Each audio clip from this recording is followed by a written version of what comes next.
weh jangan disenterin. Dia lari ke aku, dia meluk aku langsung, ayo naik ke atas, naik ke atas. Dia lari. Dia nggak mau cerita ada apa, udah kita naik dulu, kita ke tenda. Udah kita ke tenda. Akhirnya ternyata dia itu tangannya dipegang sama sosok pocong.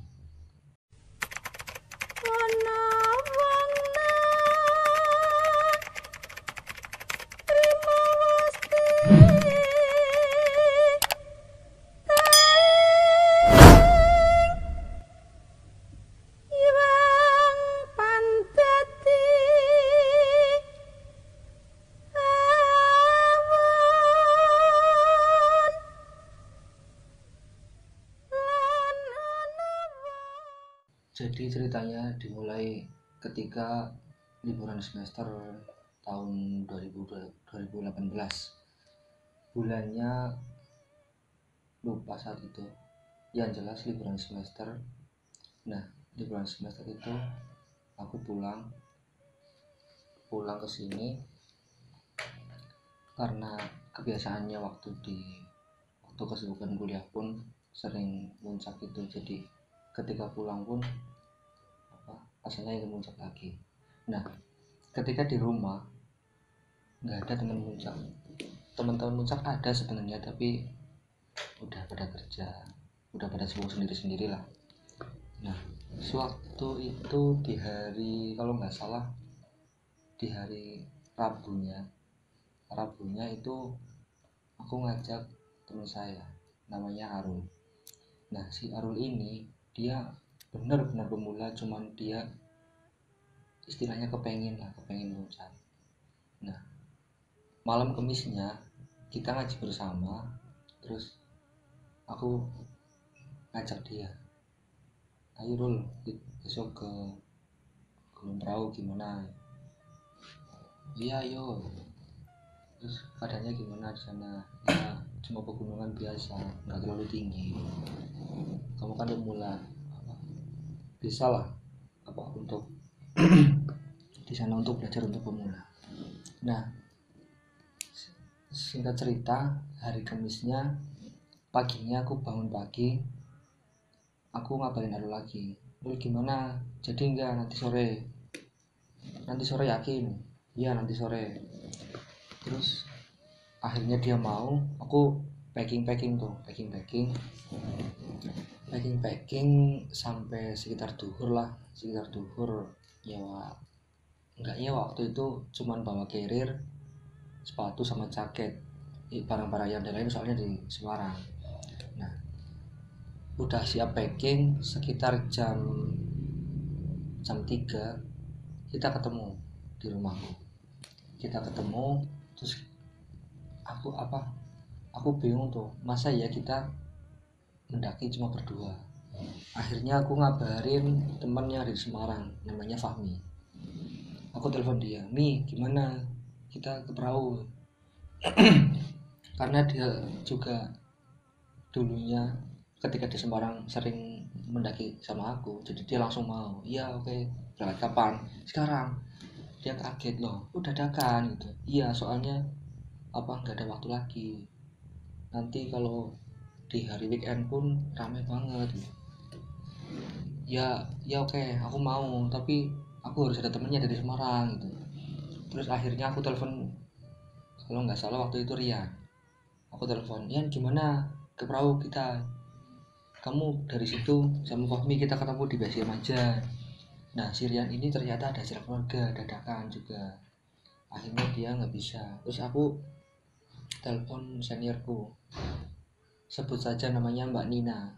Mbak Nina ini senior mapal aku, dia cukup berpengalaman mendaki gunung. Nah akhirnya aku telepon dia, mau dia, tapi setelah dia prakteknya itu pulangnya sore sekitar jam 5, jam setengah 6. Nah akhirnya aku suruh dia ngubungin si Fahmi, gimana kalau mereka bareng berdua kita ketemu di base camp. Nah akhirnya oke, jadi kita berangkat. Saya dan Arul berangkat dari sini sekitar jam setengah 4. jam setengah 4 atau jam 3. Dan mereka dari sana itu setelah si Mbak Nina ini pulang. Nah, ketika aku berangkat dari sini jam 4, sekitar jam 4 itu aku berangkat sampai sana sekitar habis isya lah, habis isya. Nah, aku ngabarin si Mbak Nina sama Fahmi ini, aku tak telepon, gimana udah berangkat atau belum? Udah, ini udah di perjalanan katanya, udah di perjalanan, tunggu aja. Jam berapa kira-kira? Ya nggak tahu, ini soalnya lewat jalan baru, nggak lewat kota, soalnya muter-muter. Ya oke, tak tunggu. Nah, udah, kalau kira-kira mereka berangkat setelah maghrib, berarti kira-kira sampai situ jam 9 atau jam 10 dari Semarang sampai base camp Batang Panteng. Nah, tapi karena dia lewat jalan baru dan itu memang hutan, itu sampai base camp itu sekitar jam 1. Jam 1. Nah, ini ada yang gak beres. Si Mbak Nina ini ceritanya itu disasarkan, secara istilahnya itu disasarkan. Nah, sedikit cerita Mbak Nina ini, dia adalah seorang yang bisa dibilang indigo karena dia bisa melihat dan sedikit bisa mengontrol, bisa menghandle. Nah, Mbak Nina ini udah merasa disasarkan sejak memasuki kawasan Wonosobo. Dia merasa karena ini Google Map kok muter-muter terus gitu loh di tengah hutan, gak ada siapa-siapa. Akhirnya si Mbak Nina ini kan dia punya teman anak-anak, tapi dia makhluk halus. Nah, seperti kalau kita tahu di film Jurnal Risa, seorang Risa Saraswati kan dia punya teman Peter CS. Nah, sama persis, dia punya teman-teman tapi dia lokal, makhluk ini lokal. Nah, dia punya 8 teman. Nah, ketika itu dia panggil untuk membenarkan jalan ini. Ternyata yang datang cuma 3. Yaudah nggak apa-apa. Akhirnya setelah dipanggil lah itu teman 3 itu, akhirnya jalan itu jadi benar. Nah, ketika jalan udah benar, ada kendala lagi. Motornya itu nggak kuat. Iya, soalnya medannya benar-benar terjal. Akhirnya ada mobil. Waktu itu ada mobil warga situ. Dia kasihan melihat mereka 2 dorong motor. Akhirnya motor itu dinaikkan ke mobil. Daripada nggak kuat lama, masih jauh juga. Akhirnya dinaikkan ke mobil, terus mereka berdua naik mobil akhirnya. Sampai sudah dekat base camp Batang Panteng itu, mereka diturunkan karena katanya jalannya udah bisa dikatakan landai lah, walaupun di gunung. Akhirnya mereka sampai di situ jam 1 itu tadi. Kita istirahat, kita bertemu, kita istirahat. Aku udah nungguin sama Arul ini sejak habis Isa sampai jam 1. Aku nggak bisa tidur karena kondisinya benar-benar dingin. Nah, ketika kita nunggu ini, menurut si Mbak Nina ini, dia ketika masuk kawasan, kalau kita tahu itu basecampnya kan agak masuk itu ya, ada pelang itu. Nah, masuk di situ itu udah disapa sama makhluk. Itu kelihatannya welcome tapi sinis gitu loh, jadi nggak jelas, energi itu nggak jelas. Tapi si Mbak Nina itu tetap masuk sampai akhirnya ke base camp. Di base camp ini si 3 anak ini, si 3 temannya ini, dia masih ikut. Dia nangis di situ. Nangis nggak ngebolehin Mbak Nina ini untuk naik. Nah, dia bilang sama aku, karena cuma aku yang tahu si Mbak Nina ini bisa. Nah, akhirnya dia ngomong sama aku, kayaknya aku nggak bisa naik deh. Loh, kenapa Mbak? Ini anak-anak nangis katanya. Anak-anak nangis, nggak bisa ditinggal, cuman katanya khawatir sama aku, ada yang ganjil di atas nanti. Akhirnya aku bujuk dia, udah lah Mbak, ini emang temenmu, ini emang bisa tahu apa yang terjadi. Tapi kita sebagai manusia kan nggak perlu takut sama itu. Ya udah deh, kita naik. Nah akhirnya jam 2 kita packing sebentar, bersih-bersih. Jam 2 kita naik. Waktu di base camp itu cuman beberapa orang, benar-benar sepi karena itu malam Jumat. Malam Jumat. Akhirnya kita jam 2 naik, kita urusin maksi, perizinan, segala macam, kita doa, kita jalan. Nah kalau kita tahu di Patak Banteng kan awal naik kita kan anak tangga.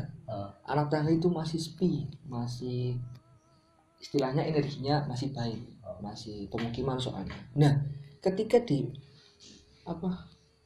setelah undak-undakan itu tadi, itu ada sosok yang dia itu seolah-olah melarang kita, tapi yang lihat cuma si Mbak Nina ini. Seolah-olah dia melarang kita, jangan naik, jangan naik. Sosoknya itu laki-laki, yang jelas laki-laki, samar-samar tapi yang jelas laki-laki, nggak jelas pakai baju apa, nggak jelas. Seolah-olah dia mengisyaratkan jangan naik gitu. Tapi Mbak Nina ini nggak hiraukan. Posisinya itu aku sebagai leader di depan, terus belakang saya ada si Arul, terus ada Mbak Nina ini, terus yang terakhir adalah si Fahmi sebagai sweeper. Kita naik, belum terjadi apa-apa sama Mbak Nina ini. Nah ketika perjalanan selanjutnya udah hampir mendekati batu-batuan yang setelah tangga itu, ada sosok lagi. Dari depan ada sosok lagi. Dia cewek, pakainya putih, mukanya hancur, mukanya itu seperti korban kebakaran. Nah di situ dia malah melambaikan tangan, sini ayo sini. Nah si Mbak Nina ini udah beda, dia seperti ketakutan, tapi dia belum ngomong sama aku. Jadi kita tetap jalan. Nah yang terjadi, dia diganduli kakinya. Jadi dia nyeret semalam ini tadi. Nyeret yang mamba. Nah semakin jalan semakin bahaya. Jadi seolah-olah hawanya itu kayak makhluk itu lagi pada turun dari atas. Jalan lagi, tambah lagi. Akhirnya kalau nggak salah terhitung 4-6 makhluk yang diseret. Akhirnya Mbak Lina ini minta break in. Oke. Kenapa Mbak? Capek? Aku udah tahu sebenarnya, cuman aku mengalihkan si Fahmi sama si Arul ini biar gak takut. Soalnya Arul juga pemula. Akhirnya waktu itu aku ubah formasi. Fahmi di depan, disusul dengan Arul, aku nemenin dia di belakang. Terus daypacknya tak bawain, tapi diminta sama Fahmi. Terus akhirnya Fahmi yang bawain, aku gandeng dia. Katanya berat banget. Dia cerita banyak banget, sumpah aku nggak kuat. Aku semangatin terus, ayo buang itu terus, buang. Terus akhirnya kita naik lagi, terus ada sekitar di sebelum tikungan ada warung-warung itu kalau nggak salah, sebelum pos 1. Dia minta berhenti lagi. Akhirnya si Fahmi sama Arul ini tak suruh berangkat dulu aja, sampai tungguin aku di pos 1, sebelum pos 1 di warung itu di tikungan. Oh iya, dia cerita aku udah gak kuat di depan banyak banget. Terus akhirnya dia minta pulang. Mbak Nina? Iya, Mbak Nina ini minta pulang. Udah aku nunggu aja di base camp ya, aku tuh di base camp, kalian lanjutin aja. Nah dari situ kan ya masa iya dia sebagai yang paling tahu, yang paling berpengalaman ngelepasin kita yang apa sih gitu, nggak bisa kayak gitu, apalagi nanti kalau diganggu di atas gitu. Akhirnya Mbak Nina itu mau lagi, yaudah aku mau lagi. Akhirnya dia kita berdua melanjutkan. Terus tampak di depan ada Serul sama Paku udah nungguin dari tadi. Terus akhirnya kita naik ke pos 1. Nah di pos 1 ini ada sosok cewek, beda lagi sama yang di bawah. Iya, beda lagi. Dia mukanya pucat, baju putih, rambut panjang. Dia mengayunkan kakinya di pos 1. Dia mengayunkan sambil ngelirik kita. Tadi di bangku? Enggak, posisinya dia udah ada di situ. Kita baru jalan baru naik. Nah, udah ada dia itu. Nah, ketika jalan itu aman. Sekitar di pos 1 sampai pos 2 itu apa ya? Enggak terlalu banyak. Kendalanya enggak terlalu banyak. Kita jalan biasa. Tapi si Mbak Nina ini masih menyeret, posisinya masih menyeret. Nah, terus tiba-tiba kan di pos 1 sampai pos 2 itu kan banyak warung-warung itu ya. Nah, di warung-warung itu ketika udah sampai belum sampai. Ketika udah deket pos 2, posisinya masih sama. Fahmi, Arul, kita berdua. Aku sama Mbak Nina di belakang. Nah, jaraknya Fahmi sama Arul itu sekitar 10 meteran lah. Fahmi di depan. Nah, dia pegang senter juga. Nah, tiba-tiba Arul ini katanya dia ditabrak oleh sosok hitam, tapi nggak jelas, samar. Ditabrak, dia keluar dari samping dari arah warung, dia nabrak Arul. Nah, si Arul ini langsung dia duduk, ada tempat duduk di sana, duduk, dia muntah. Terus aku deketin, kamu kenapa? Enggak apa-apa, aku cuma belum makan. Aku heran, belum makan kok bisa muntah gitu. Terus akhirnya aku positif thinking aja, mungkin dia masuk angin atau apa. Nah, akhirnya aku kasih madu sama gula Jawa, gula merah. Tapi dia nggak mau, udah sapuin aja. Terus akhirnya setelah Arul udah kembali normal, kita lanjutkan pos 2. Nah, di pos 2 ini belum ada apa-apa, aman. Kita naik. Nah, ketika udah pos 2 sampai ke atas, sampai perjalanan ke atas, yang nyeret ini tiba-tiba hilang satu-satu. Tapi ada satu yang masih aja, yaitu perempuan yang di bawah itu tadi pertama ketemu. Dia masih aja. Si Mbak Nina ini udah agak enteng, tapi dia masih, karena dia terlalu kekuras tenaganya, maka dia jadi lemas tenaganya. Aku gandeng terus. Nah, di sebelum pos 3 itu ada tanah, emang bener-bener tanah kan, itu patah banteng kan nanjak banget. Itu ada tanah miring sekali, itu ada tenda. Iya, itu tenda orang. Nah, di sebelah kanan tenda itu jurang. Nah, itu rame banget katanya. Itu seperti pasar. Jurangnya? Iya, di arah jurang sana itu rame banget. Sosoknya sih nggak jelas ya apa aja, tapi rame banget pada beraktivitas itu. Nah, di atasnya, di belakangnya, di atasnya posisinya itu ada sosok hitam besar, matanya merah, dia bertaring. Nah, itu besarnya itu hampir nutupin jalan. Kan tahu sendiri, Patak Banting kan jalannya cuma berapa meter. Ya hampir nutupin jalan. Besar banget, tinggi banget. Nah, itu dia marah. Marah siapa? Nah, itu yang dipertanyakan. Dia marah. Nah, aku bilang sama Mbak Nina ini, Mbak, udah capek? Capek lah. Terus kita rekam di sini. Jangan, kita lari. Nah, dia lari. Bayangkan dia lari, saking takutnya. Dia sakit, jangan di sini, kita lari. Ayo cepetan. Dia lari. Dia di depan bahkan. Dia lari terus. Terus akhirnya kita berhenti di sebelum pos 3, kita berhenti. Sosok ini masih ngawasin kita. Entah itu sosok itu marah ke kita atau dia marah ke yang tenda. Kan kita nggak tahu di dalam tenda itu cewek cowok kan nggak tahu. Nah, intinya sosok ini marah tapi dia ngeliatan ngawasin kita juga gitu. Nah, di situ tiba-tiba angin besar, ada ranting patah. Iya, kita langsung lari lagi. Dan kita lari aja. Nah, si Fahmi sama Arun ini cuma kebingungan, ada apa ini, ada apa. Aku udah tahu ini ada apa-apa, tapi aku nggak tahu jelasnya. Terus kita lari sampai pos 3, kita istirahat. Nah, di situ nggak ada apa-apa juga, masih paling sekitar gangguan biasa lah, rame suara. Nah, tapi cewek ini masih ada yang diseret-seret ini. Nah, kita istirahat sebentar, kita naik lagi karena udah hampir pagi, kita juga butuh tenaga buat besok pagi. Kita naik lagi.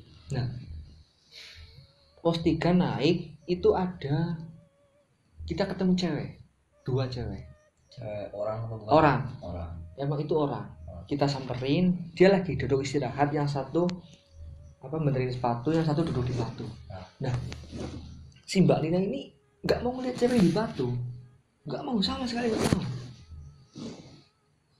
Ditanyain padahal sama dia, Mbak kenapa, kecapean?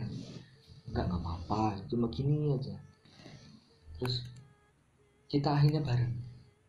Nah, ternyata yang didudukin sama cewek yang duduk di batu ini dia menduduki seorang makhluk, ini cowok. Nah, dia seperti di bangku, tapi dia itu di batu. Akhirnya Mbak Nina ini udah yuk kita berangkat aja, kalau mau gabung ayo gabung, tapi kita berangkat sekarang.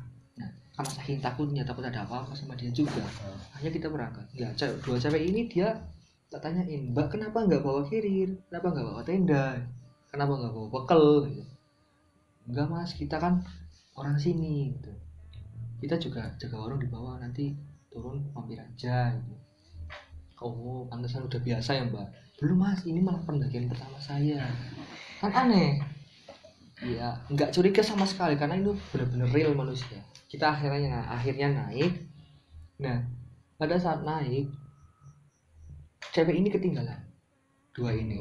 Iya, karena dia kecapean atau padahal Mbak Nina ini juga lambat sangat banget.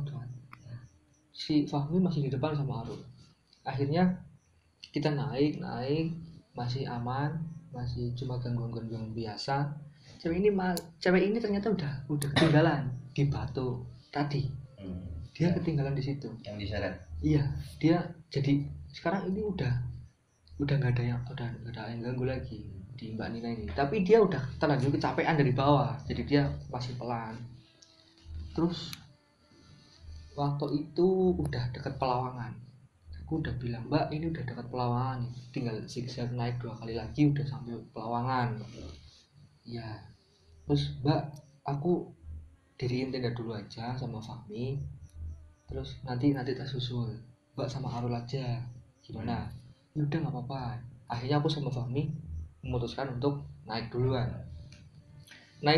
Kita bangun tenda di paling puncak, paling tinggi yang menghadap langsung ke Sindoro Sumbing. Nah, ketika udah hampir selesai lah, hampir finishing, aku turun jemput si Arul. Ternyata Arul udah deket. Dia tanya, mana tendanya? Ini di atas, naik aja. Aku turun. Si Mbak ini dia belum sampai tuh, aku turun terus. Nah, dia ketika di Pelawangan dia ditinggal tuh sama Arul. Dia ditinggal. Ketika udah sampai di Pelawangan, ada sosok cewek cantik banget katanya. Dia, kalau kita tahu ya, di Pelawangan itu kan ada pohon yang cabangnya itu ada yang ke jalan. Iya. Nah, dia duduk di situ, cantik banget, benar-benar cantik. Dia cuma ngawasin yang lewat gitu aja, nggak ganggu. Tapi kan yang namanya malu kayak gitu juga dibiarin aja sama Mbak Nina. Udah dia jalan, dan Mbak Nina ini istirahat di ada pohon ya, nggak terlalu besar sih. Dia istirahat di situ. Dia itu senderan di pohon. Dia senderan, aku turun tuh, aku bawa senter. Aku senterin tuh si Mbak Nina. Iya kan, gelap banget. Aku senterin, mana Mbak Nina ini? Aku senterin, loh, enggak, weh, jangan disenterin. Dia lari ke aku, dia meluk aku langsung, ayo naik ke atas. Dia lari, dia nggak mau cerita ada apa. Udah kita naik dulu, kita ke tenda. Kita ke tenda. Akhirnya ternyata dia itu tangannya dipegang sama sosok pocong. Nah, yang anehnya ini Mbak Nina bingung, ini pocong atau bukan? Soalnya kalau pocong mana bisa tangannya keluar, megang tangan. Ya, tapi ini ada pincuknya ini loh, ada talinya. Mukanya benar-benar hancur, kayak yang udah busuk gitulah. Baunya juga udah gak enak. Tapi ketika dia munculnya ketika aku senterin, ya aku lihatnya itu pohon. Mbak udah sampai situ, wih jangan disenterin gitu. Dia lari langsung lari. Akhirnya sampai tenda kita makan-makan masak-masak. Sampai atas itu jam 4 pagi. Jadi kita nggak bisa tidur. Terus si dua cewek ini dia baru nongol tuh, baru naik. Dia duduk di depan tenda agak sebelah kiri. Kasian banget kan, dingin banget. Akhirnya aku keluar tuh, Mbak gabung aja, ini masih longgar kok tendanya. Udah nggak apa-apa mas, ini aja, dingin banget Mbak di sini, masuk aja nggak apa-apa, ada cewek kok, tadi kan dulu ada ceweknya kok. Dia tetap nggak mau yang satu, tapi yang satu diam aja karena yang satu ini udah dinginan capek. Akhirnya aku masuk lagi tuh. Terus aku bilang sama Mbak Nina, Mbak itu bujuk aja suruh masuk, dinginan tuh yang satu, kasihan. Akhirnya si Mbak Nina ini keluar dia bilang tuh, Mbak ayo Mbak masuk, gak apa-apa sini sama aku, temennya tuh kasihan.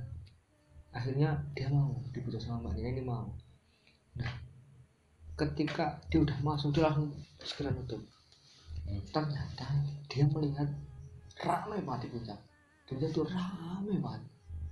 Ya cuma kayak pendaki biasa, penampilannya sih enggak, cuma dia gayanya itu seperti pendaki. Dia duduk seperti menikmatin lah, Nah di sisi itu ada bakar-bakaran. Kan aneh, apa kok ada bakar-bakaran di gunung ini, kan nggak boleh. Nah ternyata setelah dilihat detail, Paul itu lari. Dia lari. Bakar-bakaran? Iya, dia lari ke bawah, cepet banget. Ternyata itu sosok Kemamang. Sosok Kemamang, bola api itu. Iya. Hanya tutup cepat langsung. Nah udah sekitar jam 5 kita keluar lagi, kita foto-foto menikmati pandangan. Aku duduk tuh sama Mbak Nina. Nah, dia melihat memang di puncak tuh ramai banget. Padahal pendaki cuma kalau nggak salah berapa tenda. Kita naik aja cuma papasan sama dua cewek ini tadi, cuma ini. Jadi mungkin ini pendaki yang dari basecamp lain. Nah ini ketika mau subuh ini makhluk itu ramai banget. Nah dia itu ketika cahaya muncul dia langsung lenyap, hilang. Ya si Mbak Nina ini heran, baru kali itu melihat pemandangan sebagus itu katanya. Sebagus itu tiba-tiba hilang. Wah. Akhirnya kita foto-foto, terus paginya kita masak-masak, aku tidur dulu. Jam 9 kira-kiranya kita turun, kita turun. Nah di perjalanan turun ini karena aku mikirnya siang, jadi aku di depan terus. Aku terakhir bareng sama Mbak Nina ini itu di pos 3, bawah pos 3. Si bertiga ini masih bareng, tapi aku duluan. Aku udah capek banget. Aku lari terus sampai pos 2, aku pesan makan, minum. Terus akhirnya aku nungguin mereka yang di belakang. Nggak ada juga, udah 1 jam. Aku turun lagi tuh ke basecamp buat bersih-bersih langsung aja. Nah ternyata si Arul sama Fahmi juga nggak sabar, dia lari duluan karena mikirnya mungkin ya udahlah mana dia kuat gitu, cuma turun gitu, tasnya juga dibawain. Terus Mbak Nadia ini ceritanya, Mbak Nina ini ceritanya itu emang aman, cuma gangguan-gangguan paling suara atau bayangan-bayangan biasa, karena tetap jika di hutan kan pasti tetap ada. Nah dia turun tuh sampai di sebelum pos 3 yang tadi malam ada makhluk itu, ternyata udah nggak ada, udah hilang, udah pergi kemana nggak tahu. Jadi turun ternyata di pos 1, bawah pos 1 itu kan ada seperti warung gitu kan. Nah di situ itu dia duduk sendirian. Itu ada anak-anak yang narik celana dia. Celana. Dia narik celana. Dia tarik, dia jatuh, dia duduk. Nah, gitu, ini siapa, anak siapa. Nah ternyata ada kakek-kakek dari belakang, ada kakek tiba-tiba datang. Dia ketika jatuh itu dia narik tongkat si kakek ini, dia ketarik tongkatnya. Ketika dia noleh, itu kakeknya itu senyum, tapi senyum sinis gitu, kayak senyum jahat gitu loh. Jadi dia takut, dia lari bawa tongkat si kakek ini. balinanya Iya, dia lari terus akhirnya belum jauh lah, sekitar 30 meter 20 meter, dia bingung loh, kok bawa tongkat siapa. Dia noleh belakang, oh tongkat kakek tadi. Dia balik. Nah ada tukang ojek di atas, di pos 1 kan ada tukang ojek itu. Dia bilang sama Mbak Nina ini, Mbak ada apa? Ya mungkin karena tukang ojek ini tahu mungkin. Enggak Pak, apa ada yang jatuh tadi. Akhirnya dia balik ke kakek itu tadi, karena dia nggak bisa jalan tanpa tongkat itu. Ini kakeknya kakek makhluk loh ya, bukan manusia kakeknya. Dia balikin tuh tongkatnya, kayak sepurane yo tongkatnya tak gaune aku. Terus udah dibalikin tuh, tukang ojek ini bilang lagi, Mbak ngapain di situ? Mungkin karena tahu jadi tanya gitu.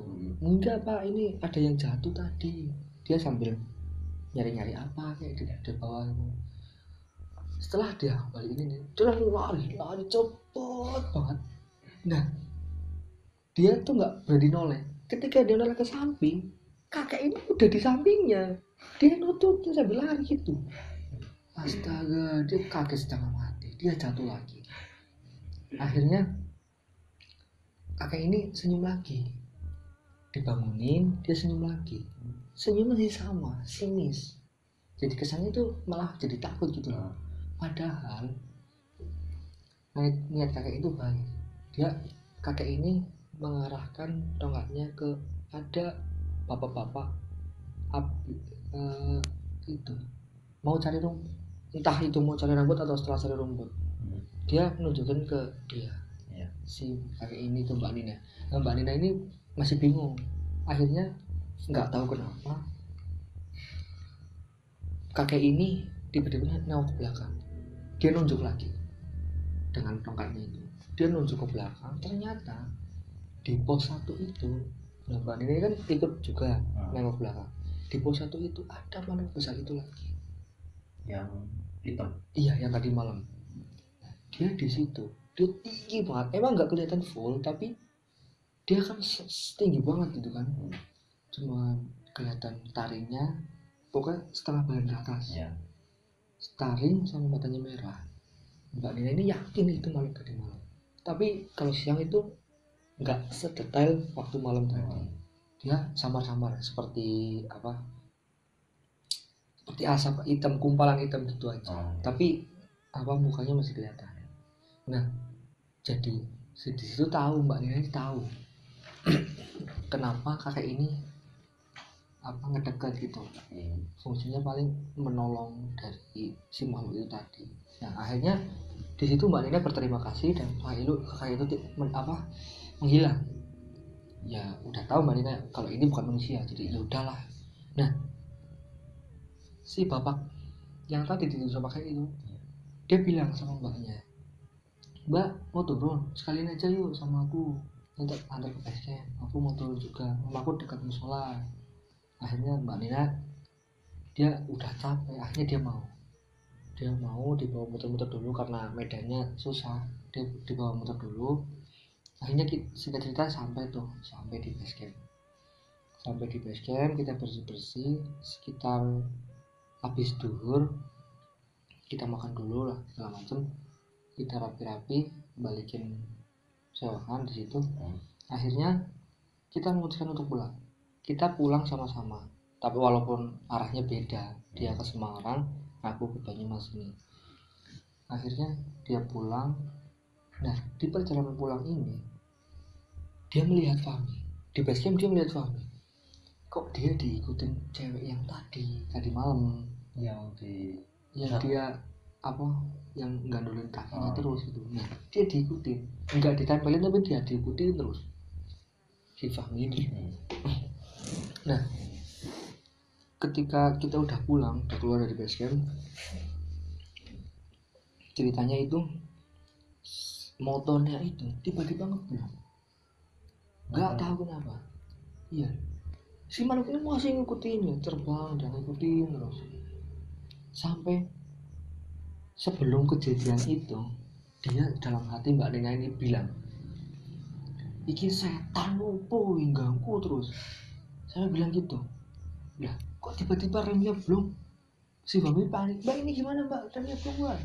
Akhirnya Fahmi ini dia melihat batu yang ditabrak isu daripada tiba jatuh ke jurang. Akhirnya dia tabrak ke batu, untungnya nggak apa-apa, memang nggak apa-apa. Terus dilihat lagi si cewek ini muter-muter, dia sambil ketawa seperti dia senang ada kejadian itu. Terus setelah dia udah baik-baik aja, ditolong sama warga sekitar, dia lanjutin lagi. Nah si cewek ini nemplok di stang. Nah dia duduk ngadep Fahmi, dia dipeluk. Bayangkan, iya dia dipeluk. Nah apa si Mbak Nini ini cuma bilang dalam hati, astagfirullahaladzim kok gini gitu. Dia juga nggak bisa ngusir gitu, kecuali kalau di badan dia. Ya udah akhirnya lanjutin lagi tuh di perjalanan. Apa si motor ini berat banget, sampai manjat sedikit didorong, manjat sedikit didorong. Rasanya tuh berat banget, rasanya motornya itu, kata si Fahmi itu berat banget. Nah si cewek ini masih di situ. Fahmi bilang sama Mbak Nina, Mbak kok awakku pegel banget. Mbak Nina cuma jawab mengalihkan perhatiannya, ya paling kesel apa terus mancat gini kayak. Fahmi cuma diam, ya udah. Terus akhirnya baik-baik aja sampai Semarang. Dia nganterin Mbak Nina, terus si Fahmi pulang ke rumah masing-masing. Nah sampai di rumah ini si bocah ini ada kejadian lucu sebelumnya. Ketika Mbak Nina turun mau naik bapak-bapak ini tadi, Mbak Nina itu melihat 3 bocah ini duduk di genteng base camp. Dibilang apain di situ, nungguin kamu Mbak. Udah ini udah balik, turun jangan di situ, nggak sopan. Walaupun nggak ada yang lihat ya. Akhirnya si bocah ini pulang duluan, kita pulang. Nah ketika udah sampai Semarang, si bocah udah sampai di rumah, udah jelas mereka makhluk seperti itu. Akhirnya dia suruh bocah itu tadi berdelapan, yang mau paling cuma yang 3 itu tadi, yang 3 itu yang mau lagi disuruh namanya apa, namanya aku pernah dikasih tahu aku lupa. Intinya 3 bocah ini disuruh buat nganterin si Fahmi, dipantau terus, dia nganterin sampai rumah. Nah pinternya bocah ini 3 ini, dia itu yang 2 ngejebak si makhluk cewek itu tadi, yang 1 mengajak dia. Jadi ketika udah sampai rumah masih cewek sih masih ngikutin Fahmi, dia diajak sama 1.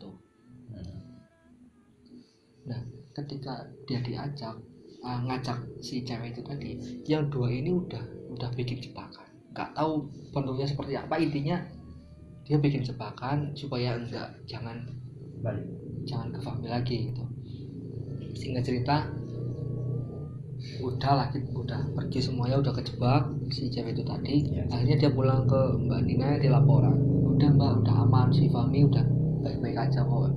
Nah di hari berikutnya kita akan ada pertemuan mapala, ikut pertemuan rutin biasa. Nah setelah pertemuan ini kita berkumpul tuh, aku, Fahmi, sama 1 lagi, ada teman 1 lagi yang dia masih nongkrong di situ. Cuman yang 1 ini kan dia bodoh amat, nggak tahu pendakian kemarin kita seperti apa. Dia bodoh amat, dia tanya tuh Mbak Lina sama Fahmi, kamu gimana di rumah, apa sampai rumah gimana? Ya udah nggak apa-apa Mbak, baik-baik aja kok. Oh ya syukur. Emang kenapa Mbak? Nggak apa-apa, karena Fahmi ini belum tahu, jadi Mbak Nina ini cuman nggak apa-apa. Nah akhirnya tuh selesai tuh, udah selesai ceritanya. Nah ketika kita yang dipertanyakan sama aku ke Mbak Nina, kenapa yang ditempelin cuma Mbak Nina, kenapa? Mbak Nina cuma nggak bisa jawab. Mereka itu sebenarnya banyak banget, tapi cuma ngikutin kita aja, ngikutin kami bertiga, aku harus sama Fahmi, cuma ngikutin aja, cuma memantau, mengawasi, cara istilahnya menyambut kita lah, cuma gitu aja. Cuman ya si Mbak Nina aja yang apa, selalu aja gitu, akhirnya udah